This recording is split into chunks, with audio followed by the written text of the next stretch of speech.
Study growth. I am Naveen Dixit, your math teacher. बच्चों आज है ना हम चैप्टर नंबर 1 सीखेंगे, गणित मंजरी का।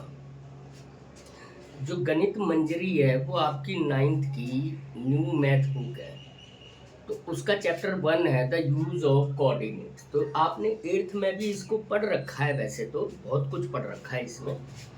तो सबसे पहले तो हम एक प्लेन बनाएंगे, है ना। प्लेन का मतलब जिसको हम कोऑर्डिनेट प्लेन भी बोलते हैं। ये आपको मालूम है, इसमें जो हॉरिजॉन्टल लाइंस होती हैं इनको हम क्या बोलते हैं, इसको हम एक्स एक्सिस बोलते हैं। इसका दूसरा नाम क्या होता है, एब्सिसा होता है। इसको वाई कोऑर्डिनेट बोलते हैं, सॉरी वाई एक्सिस बोलते हैं, है ना। और इसको ऑर्डिनेट के नाम से भी जानते हैं। अगर ये y है तो ये y डैश हो जाएगा, ये x है तो ये x डैश हो जाएगा। मीन्स इधर जो नंबर्स होते हैं वो नेगेटिव होते हैं।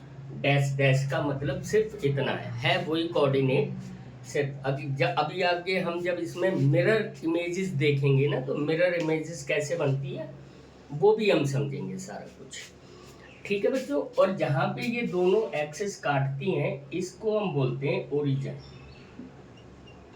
ओरिजिन जिसके कोऑर्डिनेट होते हैं 0 0।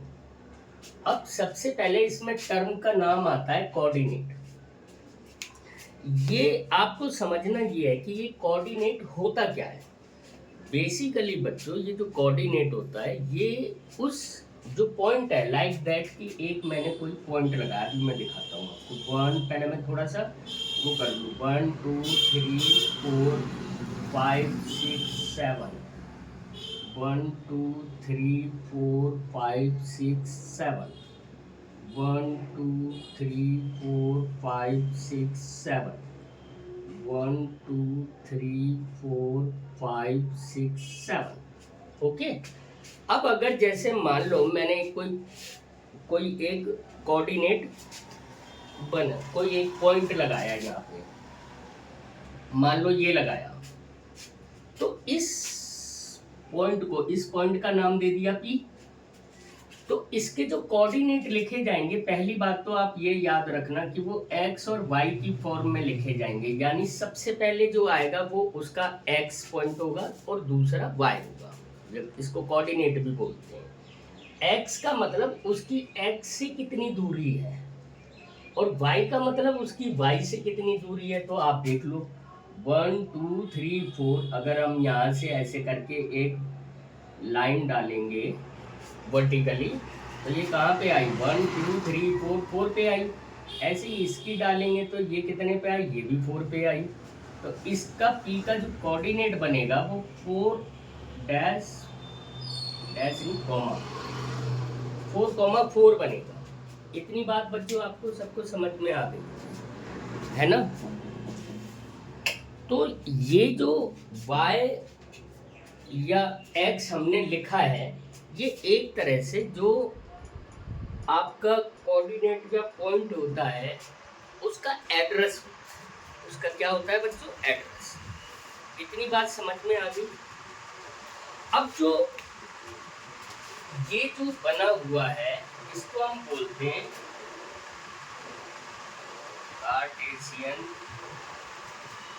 कार्टेशियन प्लेन, या फिर इसको बोल सकते हैं दूसरा इसका नाम और क्या हो सकता है, कोऑर्डिनेट प्लेन, क्योंकि कोऑर्डिनेट इस पे लगा रहे हैं तो इसको हम कोऑर्डिनेट प्लेन, या फिर स्लैश एक चीज और भी बोल सकते हैं, एक्स वाई प्लेन भी बोल सकते हैं, क्योंकि एक्स और वाई की एक्सेस होती है तो हम इसको क्या बोलते हैं, एक्स वाई। ये इनके नाम। अब इस सब एक एक नंबर में कभी कोई क्वेश्चन पुटअप किया जा सकता है आपसे, तो उसके लिए आपको पता होना चाहिए, है ना बच्चों। देखो राजे एक बात तो समझ, इस बार 9th का मैथ थोड़ा सा टफ हो गया। ये मैं आपको डरा नहीं रहा हूँ, लेकिन आपको समझा रहा हूँ कि मैथ करने से आता है, और आप जितना करोगे आपको उतना बेनिफिट मिलेगा। करते करते करते करते आपको सब कुछ आ जाएगा, लेकिन आपको पढ़ना और समझना पड़ेगा। चलो यहाँ तक हमने पढ़ा। अब एक और नई बात सीखते हैं कि बच्चों देखो, ये हमारी वैल्यू यहाँ पे प्लस है, ये भी हमारी वैल्यू प्लस में है, इसको हमने माइनस बनाया और इसको भी हमने माइनस बनाया, है ना। क्योंकि इस ओरिजिन के राइट और अप साइड में जितना भी है वो पॉजिटिव है, इसके लेफ्ट और डाउन साइड में जो भी है वो नेगेटिव है। तो ये जो चार पोर्शन हमने बना दिए, इन चार पोर्शनों को हम क्या बोलते हैं? क्वाड्रेंट बोलते हैं। क्या बोलते हैं? क्वाड्रेंट। ये जो क्वाड्रेंट्स होते हैं, ये इसको फर्स्ट क्वाड्रेंट बोलते हैं, इसको सेकंड क्वाड्रेंट बोलते हैं,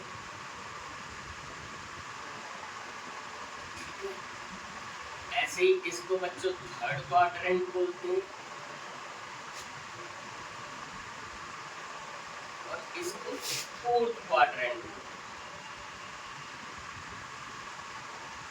अब ये क्वाड्रेंट से ये तो समझ में आ गया कि चार क्वार्टर क्वार्टर कर दिए ना, मतलब पहले हाफ करा तो क्वार्टर कर दिया, तो उसके हिसाब से नाम रख लिया कि क्वाड्रेंट हो गई ये। अब ये क्वाड्रेंट से हमें मिलना क्या है? क्वाड्रेंट से हम डायरेक्ट क्वाड्रेंट को देख के भी ये पता लगा सकते हैं कि जो फर्स्ट क्वाड्रेंट होगी उसके कोऑर्डिनेट हमेशा प्लस प्लस होगी, यानी उसमें एक्स भी प्लस होगा और वाई भी प्लस होगा। ऐसे जब हम सेकंड क्वाड्रेंट की बात की, कोऑर्डिनेट के बारे में आपने पढ़ रखा है कि कोऑर्डिनेट हमेशा एक्स और वाई की ही स्टार्ट, मतलब पहले एक्स लिखा जाएगा देन वाई लिखा जाएगा, यानी उसकी एक्स की पोजीशन क्या है और वाई की पोजीशन क्या है, इसी अकॉर्डिंग ही लिखेंगे। ऐसे सेकंड क्वाड्रेंट में क्या हो जाएगा कि एक्स एक्सिस माइनस हो जाएगा और वाई एक्सिस प्लस है, तो माइनस और प्लस हो जाएंगे। इसके ये भी माइनस है और ये भी माइनस है, तो ये माइनस को माइनस हो जाएगा। ऐसे ये क्या हो जाएगा? ये प्लस एंड माइनस। ये आपको समझ में आ गया कि अगर हम क्या करते हैं कि अगर क्वाड्रेंट या हमें कोई कोऑर्डिनेट मिल जाता है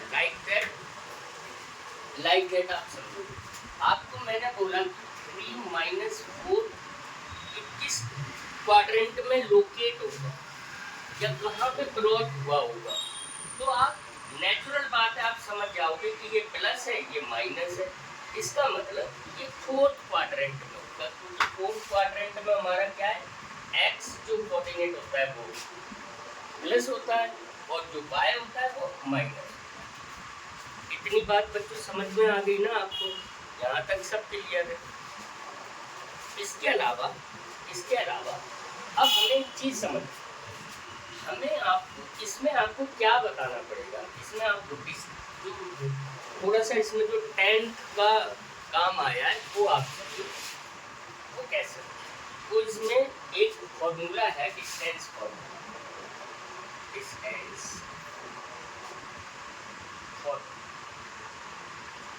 डिस्टेंस फॉर्मूला का मतलब लाइक दैट, जैसे बच्चों ये मैंने कर रखा है, तो इसकी यहाँ से मैं ये कहूँ कि इसको ओरिजिन को हम ज़्यादातर बच्चों ओ के नाम से पढ़ते हैं, मतलब इसको ओ बोलेंगे। क्या बोलेंगे? ओ। क्या बोलेंगे? ओ। अब अगर आपसे कोई ये पूछे कि राजे ओ पी की डिस्टेंस बताओ,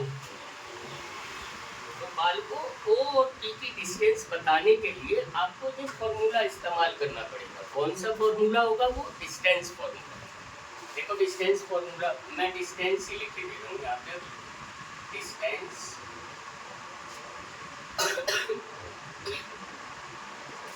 ये फॉर्मूला क्या है? x2 - x1 का whole square plus y1 - y2 whole square. अब देखो ये ओ के कोऑर्डिनेट, अब ये x2 x1 y2, सॉरी ये गलत, y2 - y1 का होल। अब आप इनमें से किसी को भी x1 y1 मान लो, किसी को भी x2 y2 मान लो, कोई फर्क नहीं पड़ता। मान लो मैंने इसको x1 और y1 मान लिया और इसको मैंने x2 और y2 मान लिया। तो देखो क्या बनेगा, x तो कितना है हमारा 4 माइनस 0 का होल स्क्वायर प्लस 4 माइनस 0 का होल स्क्वायर, क्योंकि x 1 भी 0 है और y 1 भी 0 है, तो ये कितना हो गया अंडर 4 का स्क्वायर प्लस 4 का स्क्वायर बराबर अंडर कितना हो गया 32। तो ये कितना हो जाएगा अंडर रूट। अब आपको मालूम है इसमें से आपको वो भी करना है, बाहर भी लेके आना है। अब ये तो कोई परफेक्ट स्क्वायर नंबर तो है नहीं जो बाहर आ जाएगा, तो इसके हम अंदर पार्टीशन कर देंगे। 16 इंटू 2 बराबर 4 इंटू 16 का 4 बाहर आ गया 4 इंटू और यूनिट स्लिप, क्योंकि आपको यहाँ पे कोई भी यूनिट नहीं दी गई है, मतलब कोई भी जैसे लेंथ की यूनिट मीटर होती है सेंटीमीटर होती है ऐसा कुछ नहीं दिया गया, तो आप डायरेक्ट यूनिट स्लिप, ये आपका आंसर होगा। अब यहाँ से बच्चों एक बात आपको और पता चलती है कि अगर ओरिजिन से, ये क्या है ओरिजिन, अगर आपसे ओरिजिन से कोई डिस्टेंस पूछी जाए, क्या बोला मैंने एक बार दोबारा समझ लो राजे ढंग से, क्योंकि भाई 9th जो है ना बच्चों थोड़ा सा केयरफुली पढ़ लेना, थोड़ा सा, मतलब मैं डरा नहीं रहा हूँ, लेकिन समझो कि चीजें थोड़ी सी अपग्रेड कर दी। तो अगर आपसे ओरिजिन से कोई डिस्टेंस पूछी जाए, डिस्टेंस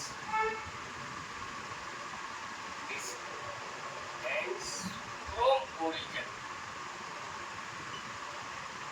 तो आप सीधा सीधा लिख देना अंडर रूट एक्स का स्क्वायर प्लस वाई, क्योंकि आपको उसमें एक कोऑर्डिनेट होगा और एक ओरिजिन होगा, तो ओरिजिन को छोड़ के इसी के देखो, अगर मैं इसी का निकालता तो इसमें मेरे पास कोऑर्डिनेट 4 और 4 है, तो मैं सीधा सीधा लिख देता ना बच्चों 4 का स्क्वायर प्लस 4 का square is equal to under root 32 is equal to,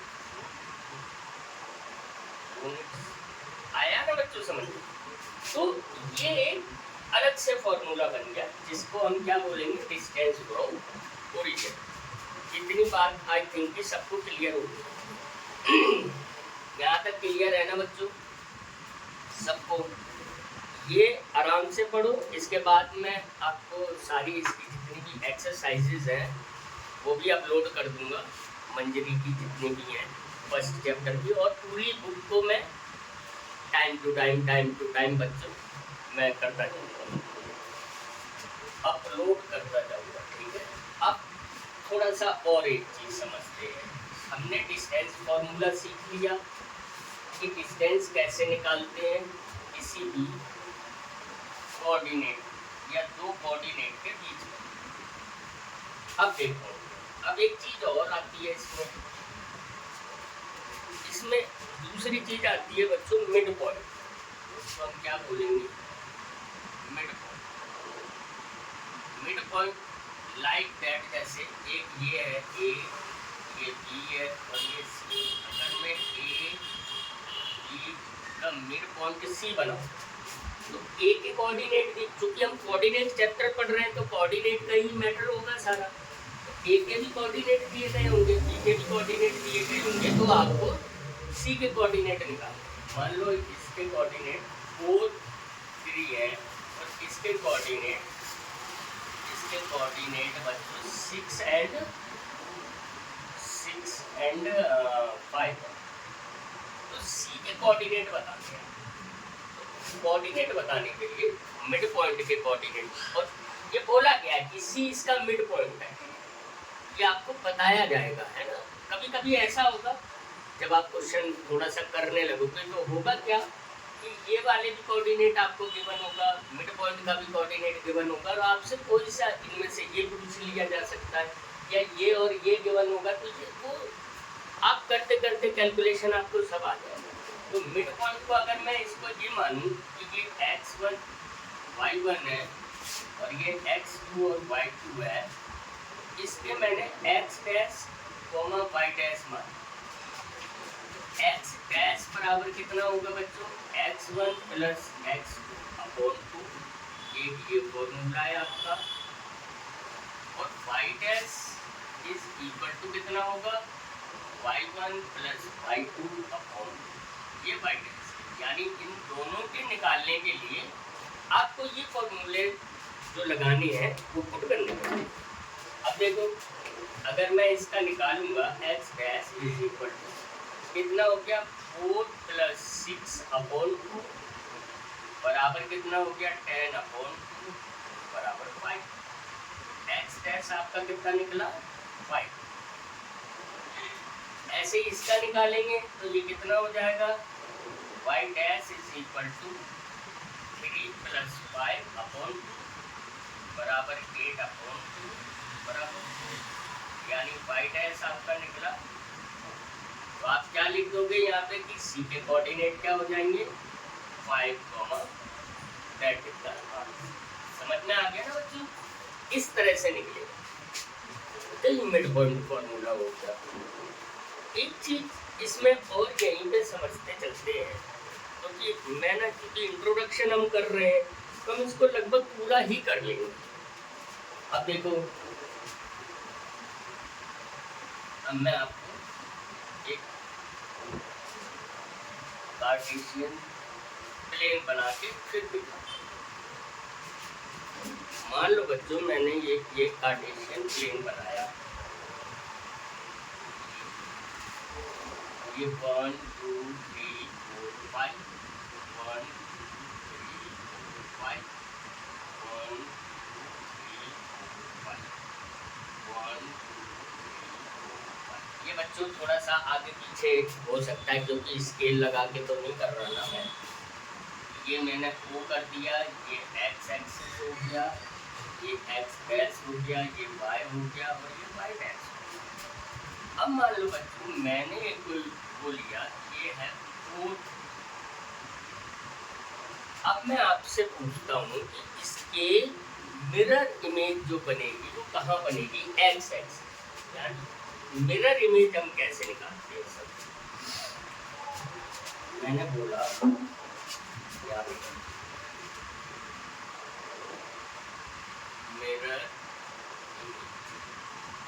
mirror आपने पढ़ रखा है, थोड़ा बहुत तो पढ़ाई होगा। आप 10th में आके और बहुत अच्छी तरह से उसे पढ़ लोगे क्योंकि ऑप्टिक्स का एक चैप्टर है ना, लेंस एंड मिरर। तो जब आपको मिरर इमेज पूछी जाएगी, मान लो आपसे एक्स एक्सिस पे पूछी जाए एक्स एक्सिस, तो बच्चों सोचो कि ये आपका पॉइंट है, मान लो ये पॉइंट P है, आप मिरर यहाँ लगाओ, वहीं से तो आपको मिरर दिखाई पड़ेगी।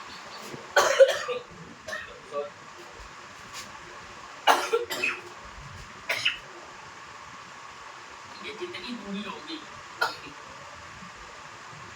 उतनी दूरी यहाँ पे इधर बन रही होगी। मतलब आपने देखा होगा मिरर में, है ना, मिरर में आपने ये देखा होगा कि हम मिरर से जितनी दूर खड़े होते हैं वो हमें दिखाई पड़ता है मिरर में उतनी ही दूर, वर्चुअल इमेज पर ये यहाँ पे दिखाई पड़ेगा। अब देखो यहाँ पे अगर हम x देखेंगे तो x तो सेम 4 ही रहेगा, लेकिन y क्या हो जाएगा, y माइनस हो जाएगा। ऐसे ही जब हम ये इमेज यहाँ पे देखेंगे यानी y एक्सिस पे देखेंगे, है ना, तो y एक्सिस पे क्या हो जाएगा, y एक्सिस पे ये यहाँ पे आ रही है 3, तो यहाँ पे भी ये ऐसे चलती चली जाएगी और ये कितना है 1 2 3 4 यहाँ पे। तो ये क्या हो जाएगा, यहाँ पे क्या हो जाएगा, यहाँ पे x माइनस हो जाएगा यानी -4 हो जाएगा। तो आपको बात समझ में आई, जब हम x एक्सिस पे देखेंगे तो y माइनस हो जाएगा, तो जब हम y एक्सिस पे देखेंगे अगर ये पोजीशन है, ऐसे ही अगर यहाँ पे पोजीशन होगी तो वो आप समझ जाओगे, देख लोगे और उसको कर लोगे। मतलब एक चीज अपोजिट हो जाती है, वो आपको देख। एक्स एक्सिस पे इसका क्या हो जाएगा 4, -3 हो जाएगा। ऐसे ही वाई एक्सिस पे क्या हो जाएगा, वाई एक्सिस पे हो जाएगा -4। तो ये मिरर इमेज ऐसे बना। इतनी बात आप सबको आई थिंक समझ में आ गई होगी। अब एक चीज और रह गई है जिसको अभी हम पढ़ते हैं।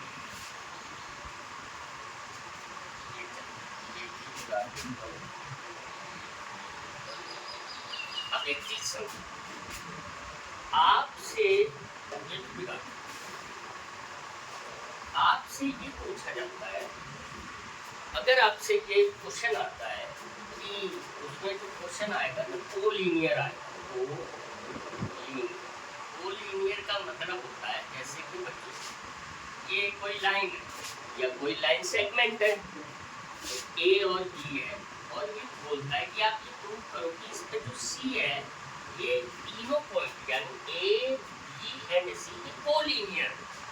कोलिनियर का मतलब हो गया वो एक ही स्ट्रेट लाइन पे है, बस इतना कर। तो इसको करने के लिए हमें करना क्या पड़ता है, हमें ये करना पड़ता है कि हम डिस्टेंस फॉर्मूला हमने पढ़ा था। डिस्टेंस फॉर्मूले में हमें पहले यहाँ से यहाँ तक की डिस्टेंस निकालनी पड़ती है, फिर यहाँ से यहाँ तक की डिस्टेंस निकालनी पड़ती है, इनको प्लस करना पड़ता है और बराबर करना पड़ता है इन दोनों की डिस्टेंस। यानी ए के कोऑर्डिनेट मान लो x1 y1 है, इसके x2 y2 है, और इसके x3 y।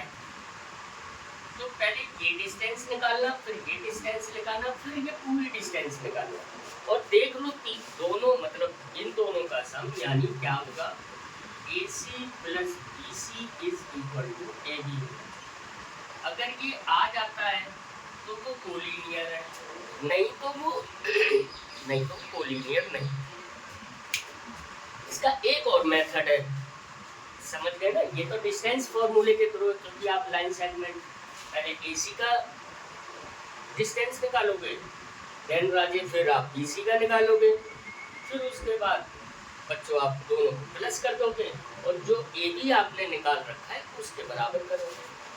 अगर ये दोनों लाइक दैट ऐसे समझो, AB 5 सेंटीमीटर और ये 1 सेंटीमीटर है और ये 4 सेंटीमीटर है, तो यानी 1 + 4 = 5 होता है, तो ठीक है वो कोलिनियर है, और नहीं होता है तो नहीं है भाई, सिंपल सी बात। लेकिन कोऑर्डिनेट में कोऑर्डिनेट ज्योमेट्री है ये आपके पास, इसमें एक और मेथड होता है, वो मेथड होता है बच्चों स्लोप के थ्रू। स्लोप का मतलब क्या होता है बच्चों, जैसे यही लाइन सेगमेंट दिया गया है AP, अगर इनका स्लोप 1 आएगा दोनों इन सब का, यानी ये स्लोप और ये स्लोप अगर 1 1 आ गया या सेम आ गया दोनों का स्लोप, तो ये करेक्ट होंगे, अदरवाइज ये मतलब तो ये कोलिनियर, करेक्ट का मतलब कोलिनियर होंगे, अदरवाइज ये कोलिनियर नहीं होंगे। इतनी बात समझ में आई। अब ये स्लोप निकालने का जो फॉर्मूला है वो है y2 - y1 upon x2 - x1। ये आपको याद रखना है। मैं जब कल आपको जब नेक्स्ट मंजरी के मैं आपको क्वेश्चन करा रहा हूँ आपके मैथ की बुक के, तो उसमें जहाँ पे भी कोलिनियर वाला काम आएगा तो मैं आपको स्लोप से भी करके दिखाऊंगा उसको, और बाकी दूसरे मेथड से भी जो डिस्टेंस फॉर्मूला है उससे भी करके दिखाऊंगा। तो बच्चों ये आपका chapter 1 the use of coordinate का पूरा इंट्रोडक्शन था। सॉरी, मुझे लगता है कि काफ़ी कुछ मैं आपकी मदद कर पाया हूँ। इसको आप पढ़ो, समझो। नेक्स्ट इसकी जो एक्सरसाइजेज हैं वो भी मैं आप इसी चैनल पे अपलोड कर दूँगा, तो आप उनको देखते रहिए, अपना सपोर्ट देते रहिए। Thank you so much.